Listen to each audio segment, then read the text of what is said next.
In the ancient city of Oriel lived two men whose lives were defined by wealth and work. The first was Master Silas, a collector. His villa was a museum of priceless artifacts, silk carpets from the east, marble statues from the south, and gold coins from every kingdom. Silas measured his worth by what he owned. The second man was Kyle, the city's humble weaver. Kyle owned nothing but his old wooden loom and a tiny cottage. Yet, Kyle was the most joyful man in Oriel. His laughter was constant and his eyes always sparkled. Silas often looked down on Kyle. "Why do you work so hard, Kyle?" he asked one sunny morning, leaning on a gilded cane. "You create such beauty, yet you keep none of it. Your tapestries, stories woven in thread, are bought by kings and lords, but you remain poor." Kyle smiled, dusting the wool from his simple tunic. "Master Silas, you see a paradox where there is only a difference in perspective. You collect things to feel valuable, I weave things to feel valued." Silas scoffed. "A pretty sentiment for a poor man. But when a thief comes, Kyle, what have you left? I still have my jewels." "And when you leave this world, Master Silas, what can you take with you? You leave your collection behind." Silas pondered this, but his pride soon dismissed the weaver's wisdom. He continued collecting, hoarding his treasures until his villa was so full he could barely walk through it. Years passed. A terrible fire swept through Oriel's wealthiest district.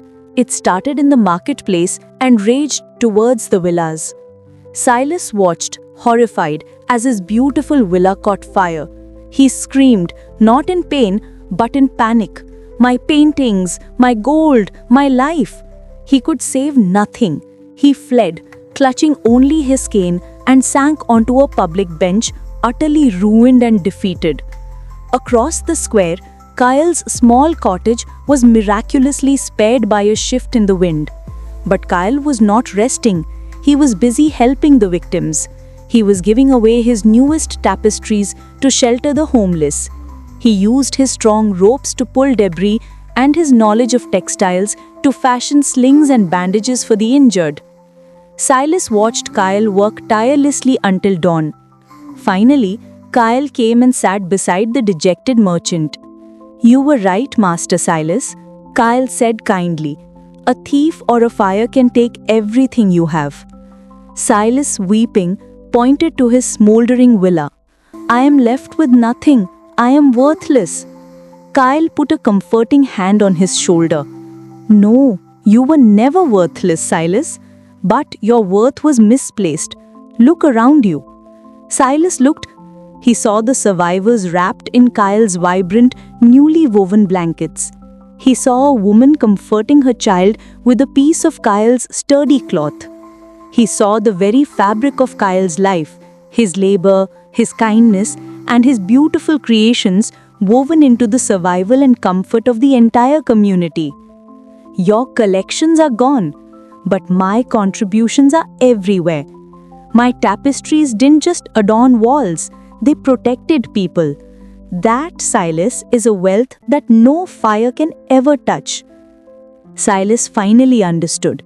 The tapestries Kyle had woven and shared were the only treasures that survived the fire.